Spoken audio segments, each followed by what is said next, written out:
Fala, família do Agro, tudo bem com vocês? Vamos começar mais um episódio do AgriProsa Podcast. Aqui sempre tem entrevistas fantásticas com pessoas incríveis. Temos também o canal AgriProsa no YouTube. Que tal dar uma passadinha por lá e assistir as entrevistas que você ouve por aqui? E se você achar que vale a pena, vai lá, se inscreve no canal. O like eu tenho certeza que você vai deixar por lá, né? E se você conhecer alguém que possa se interessar por algum dos assuntos dos vídeos, então compartilha. Simbora então para mais um AgriProsa Podcast. O meu entrevistado de hoje é uma pessoa muito especial. Se tem uma das coisas raras nesse mundo de hoje, é a amizade. Nós conhecemos muitas pessoas. Os seres humanos, eles têm muitos conhecidos. E eu tenho muitos conhecidos. Mas tenho poucos amigos. Amigos verdadeiros, daqueles que eu posso contar nos dedos. Esse meu entrevistado de hoje, eu considero amigo. É uma pessoa porque eu tenho estima e tenho admiração. Ele é o filho do seu Bita e da dona a Letícia. Ele é pai do Hugo, do Igor, da Letícia e da Lena. E é marido da Cheirosa. É assim que eu a chamo. Alaor Braz Vieira dos Reis, o meu mestre. Como é que tá, mestre? Ô, professor Divino Ronaldo, quando você está falando, eu tenho a impressão que não está se referindo a mim, né? Ah, por que não? Puxa vida, esses adjetivos que você coloca aí, poluindo o éter, de repente me deixa muito lisonjeado, rapaz. Não, eu chamei Nilza de cheirosa porque é assim que você a chama, não é? Com certeza, com certeza, né? E eu posso te dizer que tudo isso que você falou tem em mim uma recíproca muito verdadeira, professor. Muito. Como é que você tá, meu amigo? Tá bem? Bem, graças a Deus. Estou feliz da vida. Feliz. Hoje é seu aniversário. Já são uns dias vividos, né? Com certeza, com certeza. Nos transformar em dias, eu não sei não, mas pelo menos em anos eu sei transformar. Que já passei da situação de septuagenário, né? Eu tô com 73 completando hoje, né? Completando 73 anos de idade. Desses 73 eu te conheço já, acho que já tem o quê? Quase uns 30? Tem, daí pra mais. Daí pra mais, né? Meu mestre, você nos alegra toda sexta-feira com as suas histórias. Minha infância na roça. E são histórias tão incríveis e que parece que não se acabam nunca. E essas histórias, na realidade, quando eu te convidei para fazer esse quadro junto comigo no meu programa, a ideia era, ao você relembrar as suas histórias de infância, você estava me ajudando a relembrar muitas das minhas histórias, que são parecidas, né? Muita coisa que você viveu, muita coisa que você conta, elas se parecem com coisas que eu vivi. Mas você tem uma maneira tão peculiar, uma maneira tão boa, tão gostosa de contar essas histórias que eu não conseguiria contar da mesma forma. Então eu sinto lisonjeado em te ouvir. Como é que é relembrar tudo isso? Na verdade, professor, eu tive a oportunidade de viver realmente algumas dessas histórias. Entretanto, eu pude captar isso também da mensagem do meu avô, da mensagem do meu pai, o que eles viviam, que nós tínhamos a rodinha lá na fazenda para conversar e contar histórias, né? Então, e prevalecia o parecer do meu avô.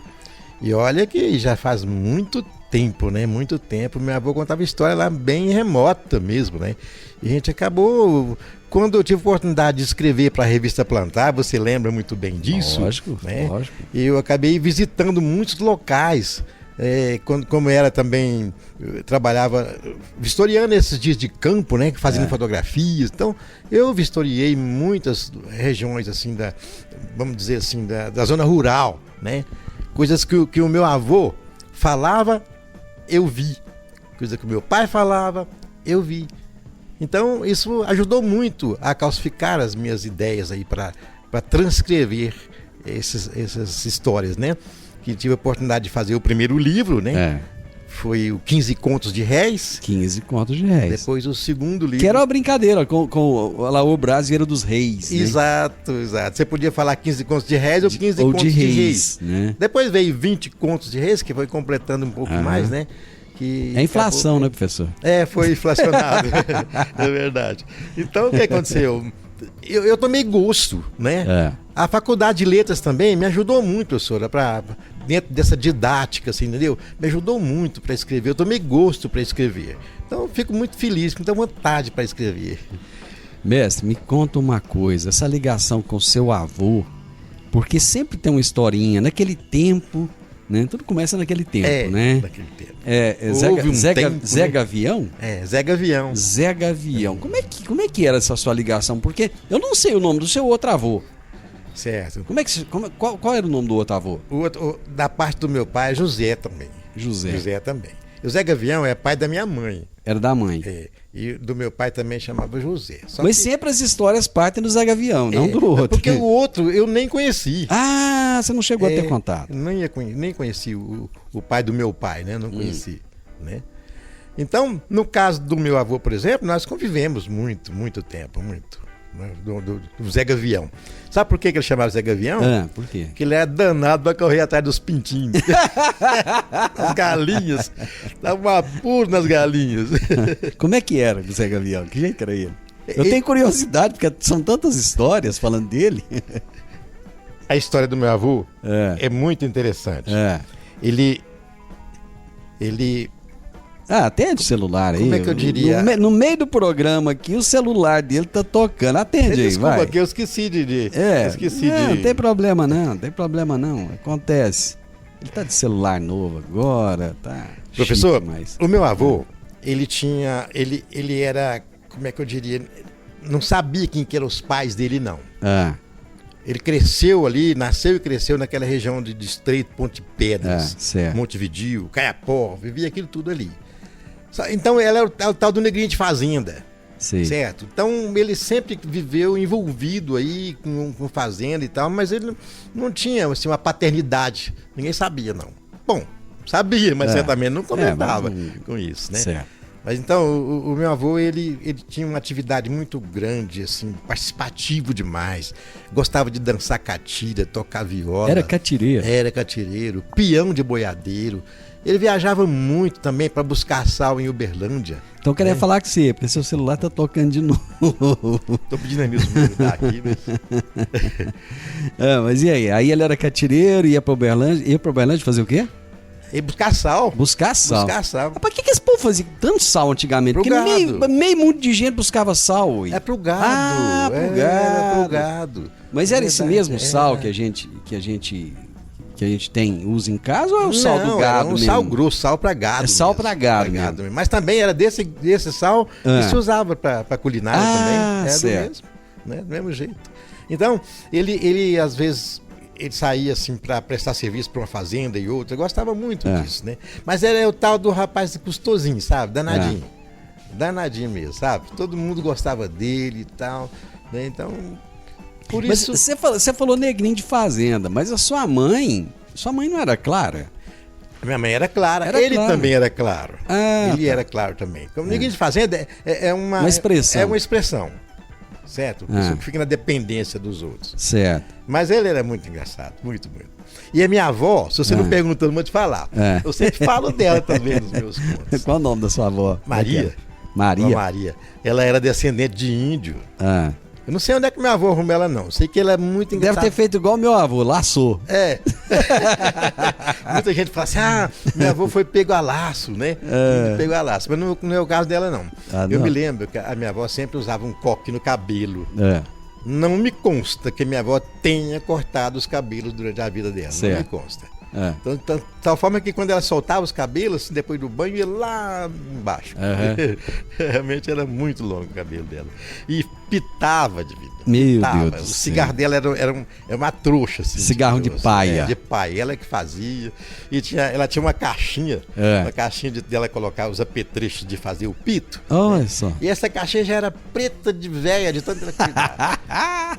Rapaz, um dia, chegando aqui na cidade, ela botou a sacola no chão e tal, e a caixinha também, e roubaram a caixinha dela. Eita, Certamente de curiosidade ou de maldade, mas coitada da minha avó, ela ficou muito tempo preocupada com isso, viu? Nossa, bicho. Você contou essa história.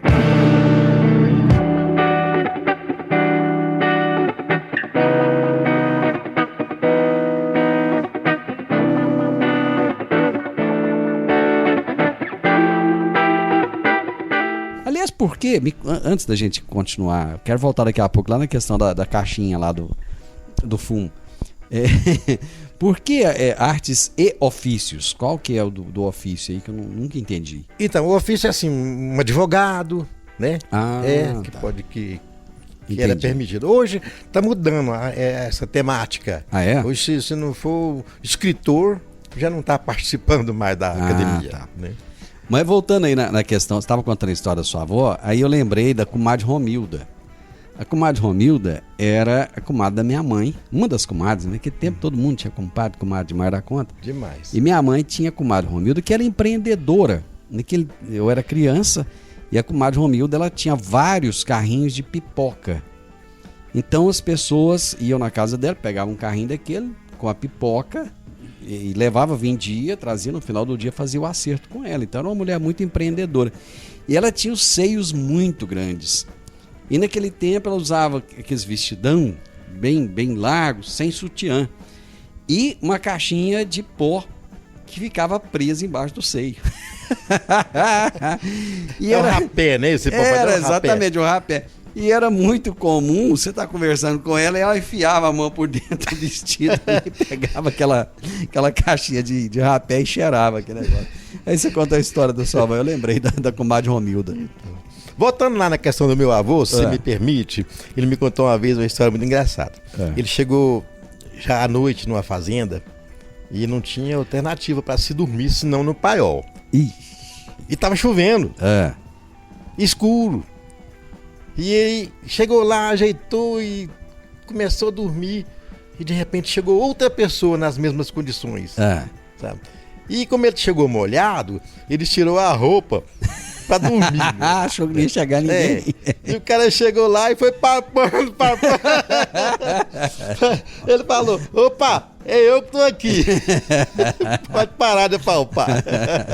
Rapaz, era muito engraçado. Porque você conta essas histórias, eu lembro, quando eu era criança, que esses dias eu até vi assim, alguém falando, como é que a gente viveu aquela época sem internet, como é que a gente viveu sem televisão, porque na infância não tinha televisão. Aí na casa da minha mãe, eu já tinha uns 7 anos de idade quando teve televisão, mas até então eu não tinha televisão, né? Então como é que a gente conseguiu viver sem televisão, sem internet, sem celular?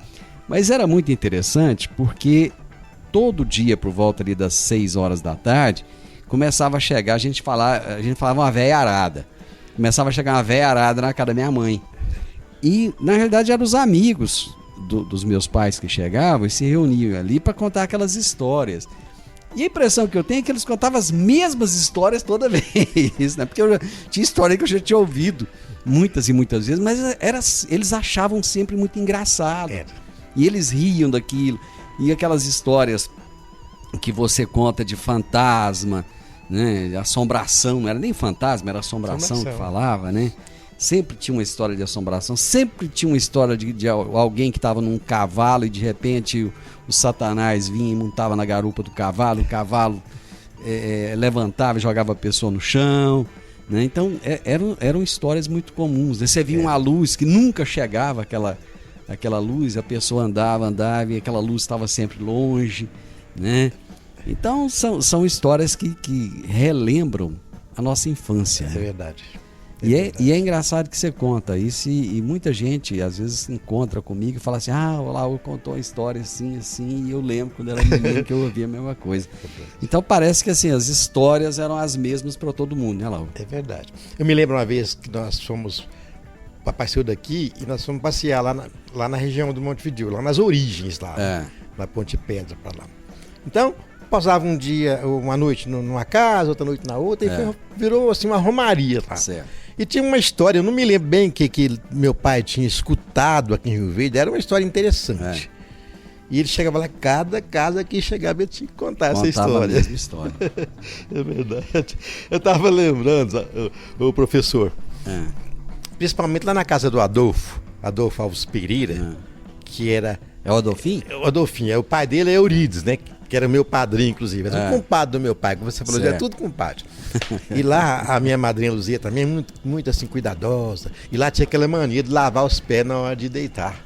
É engraçado isso, né? Ele não preocupava com o resto, não, mas o pé era sagrado, lavar, né? Tinha que lavar. E tinha um tal de Justiniano, que custosinho esse rapaz, sabe? Aí passava a bacia em um, depois passava pro outro e tal. E Justiniano lavou o pé, mas não foi deitar. E ficou cochilando no banco. Cochilando. Aí, a hora que pôs a bacia lá, a minha madrinha falava, vai deitar Justiniano? E ele, inquietou. De repente ele cochilou e caiu dentro da bacia. Foi uma festa. Quando mudava a água, não, a água era a mesma? Não, mudava sim. Mudava a água, né? Mudava a água. Não, e o bom é que não sei por que mudava, porque era aquele sabão preto, sabão de bola que usava, bucha de palha de milho. Sabão de bola, era. Eu me lembro bem dessas coisas, né? A gente, naquele tempo lá que o povo estava reunido, conversando, contando aquelas histórias, muitas vezes juntava ali um grupo de meninos. E aqui as meninas iam correr, né? E não tinha asfalto naquele tempo. Aliás, não tinha asfalto, não tinha carro na rua, não tinha nada. Então não tinha perigo nenhum. Você podia correr onde você quisesse. Luz, às vezes nem tinha também, né? Muitas vezes era luz de lamparina, né? E é que as meninas suavam, rapaz. Andava lá no meio daquele poeirão danado. Né? Aí depois tinha que lavar os pés. Eu lembro uma vez que... era uma dificuldade para comer carne, né? Tudo era difícil demais da conta, né? E minha mãe mandou comprar um salame, porque o dinheiro só dá para comprar um salame. E né? Cheirava. Hoje o salame não cheira mais não, mas o salame era uma festa. Mas, rapaz, eu lembro que eu comprei aquele salame, eu acho que eu comi demais. E fui lá, lavei os pés, fui dormir, né? Acordei de madrugada dentro da bacia, todo sujo, todo breado. Meu Deus. Era uma dificuldade danada. Mas aí, dentro dessas histórias ainda, né? Eu lembro, eu até conto muito essa história. Acho que quando eu ficar mais velho, eu vou ser a mesma coisa, né? Contar a mesma história o dia inteiro, o tempo inteiro, né? De tanto ouvir, né, professor? De tanto ouvir. Então, eu lembro que a minha mãe falava assim de manhã: menino, vai lá no Zé Cipó e compra 250 gramas de café. Aí eu ia lá no Zé Cipó, comprava 250 gramas de café. Levava... Armazém da Wanda. Armazém da Wanda.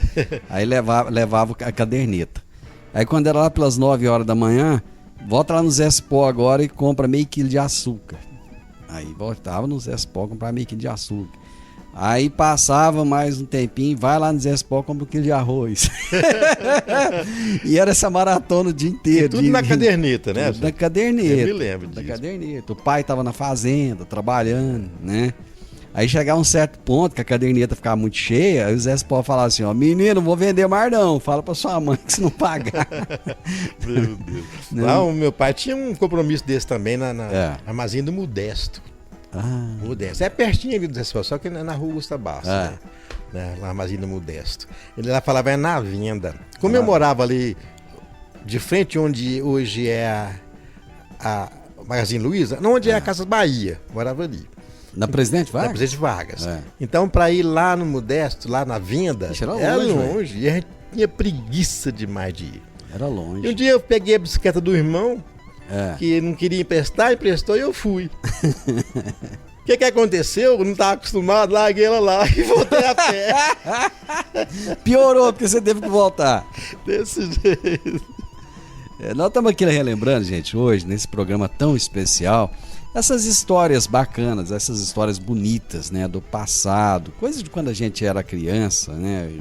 E eu falei logo no início do programa, o Alaor, ele traz essas histórias pra gente toda sexta-feira, né? E é com muita alegria que eu ouço, porque eu fico relembrando, né? E hoje é aniversário dele. O Alaor hoje está completando 73 anos de idade, muito bem vivido, por sinal. E eu vou fazer mais um intervalo comercial e depois do intervalo eu volto para falar dos dotes culinários que ele tem. Porque se tem uma coisa que o Alaor sabe fazer, é cozinhar bem, tanto quanto escrever.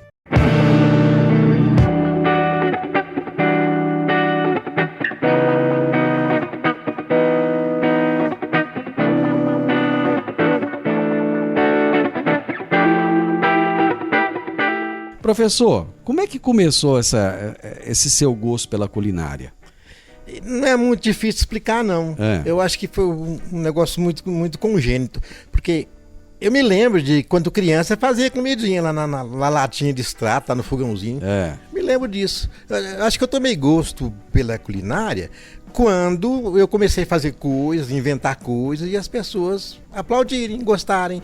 Aí eu fui tomando gosto, né? Você chegou a fazer comida pra peão, fazenda ou não? Lá na fazenda não, até porque a minha mãe era exímia para cozinhar, a minha avó também, não, então lá só tirava proveito, né? Mas aí depois, quando eu comecei realmente a mexer com comida, foi quando trabalhava em banco e nós viajávamos muito para ir para pescaria, Pantanal e fazer alguma coisa na casa de algum colega também. Eu sempre procurei fazer, entendeu? Né? E aí eu fui tomando gosto, e um gosto que não me cansa, me dá prazer realmente. Né? E pra você ter uma ideia, eu fui um dos primeiros a abrir aqui em Rio Verde um restaurante self-service. Eu lembro. Né? Eu lembro. Primeiros. Aí sim, eu fiquei muito feliz. Depois entrou o Plano Real, aí fechou meu estabelecimento. Não teve jeito de... Enquanto eu trabalhava com qualidade, as pessoas passaram a procurar preço. Aí não teve jeito de eu continuar, não. Tive que parar. Aí eu vim para casa, montei uma marmiteria, né? Aí eu comecei a servir para residências, né? Naquele tempo não falava delivery ainda, né? Falava para entregar. Né? Aí também tive muito gosto, inventava muita coisa. Não pegava muita coisa pela internet, não. Pegava daqueles livros, Dona Benta, que tem, você se lembra desse livro? Demais da conta. Pegava muitas receitas boas dali e fui fazendo, fui preparando, inventando coisas novas, né? Então a marmita era um trabalho muito bom de se fazer. Depois surgiu a oportunidade de eu trabalhar na revista Plantar. Pronto, larguei de mão de mexer com isso, né? Você ficou o quê? Uns 8 anos na Plantar? Foi uns 10 anos. Uns 10 anos? 10 anos, por aí. Aí o que aconteceu? Quando a internet chegou e foi varrendo tudo, você chegava no consultório médico, você via uma revistaria cheia de revistas. Né? Todo mundo vendo. Agora hoje, tá todo mundo lá digitando no celular. Você não vê nenhuma revista mais. Consequentemente, a revista Plantar também saiu de circulação. Né? Aí eu tive que voltar para a culinária. Aí nós montamos o Food Truck, por iniciativa do meu filho, o Igor. Né? Arrumou uma Kombi muito bem caracterizada, arrumou bonitinho e tal. E nós fomos atender naquela região do Parque dos Buritis ali. Foi muito bom. Depois, como era na rua, o lema é assim, venha comer na rua. Aí o que aconteceu? Nós analisamos que tinha muita poeira, muitos cachorros. Você ficava na esquina ali, né? Muito risco de acidente de carro ali, bater na gente. Aí nós construímos um barracão num terreno lá, deu muito certo, muito certo. Aí venderam o terreno. Aí eu falei pro meu menino, filho, vamos para casa, vamos montar lá em casa. Então nós estamos hoje aqui em casa, estabelecido aqui do Seu Alaor, comida caseira. Estamos muito felizes da vida. Né? Você já está há quanto tempo trabalhando em casa? Aqui tem 2 anos. Nós ficamos 5 anos na Kombi. 5 anos? 5 anos na Kombi. Aí aqui está com 2 anos já. O dia, eu não sei, eu acho que eu já te contei essa história.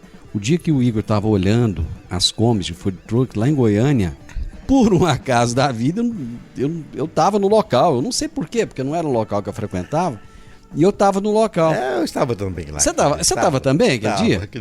E aí acabou que eu fiquei sabendo da Kombi ali, naquele momento, né? Foi. E eu estava muito envolvido na época com questão de Kombi, porque eu estava montando a Kombi também para viajar, né? E tal, né? Certo. Então foi Qual era o nome dela, você? Lupulina. Lupulina. E é engraçado que eu viajei pouco com a Lupulina, mas... As pessoas acham que eu fiquei na estrada viajando anos a fio com a Lupulina. Se eu tivesse viajado 1/10 do que as pessoas acham que eu viajei naquela Kombi. Você já conhecia o mundo inteiro. Eu conheci o mundo inteiro. Aliás, é muito engraçado isso, porque eu viajo muito, né? Esse ano mesmo. Agora, semana que vem, eu vou estar na Bahia Farm Show, né? Lá em Luiz Eduardo Magalhães. No domingo eu já naquela planície lá, né? É maravilhoso aquilo lá. Né? Eu conheci aquilo lá quando não tinha nada, né? Antes do agronegócio chegar, eu conheci aquela região. E aí, semana que vem, eu passo a semana inteira na feira. Esse ano eu já fui para show rural no Paraná. Certo. Fui depois num outro evento no Paraná. Já fui, acho que uns 3 ou 4 eventos em São Paulo, mais a AgriShow. Agora estou indo lá para Bahia. Mas é engraçado que quando eu encontro as pessoas, falam, nossa, mas você só fica viajando? Nossa. Dá a impressão que eu só fico. Né? Eu tive a oportunidade de substituir você num evento desse lá em São Paulo. Foi. Muito orgulhoso, rapaz. Que coisa bonita que foi, viu? Nossa senhora, eu esqueci até o nome, já faz muito tempo. Mas... já tem muitos anos. Eles pagaram a passagem minha de Rio Verde para Goiânia.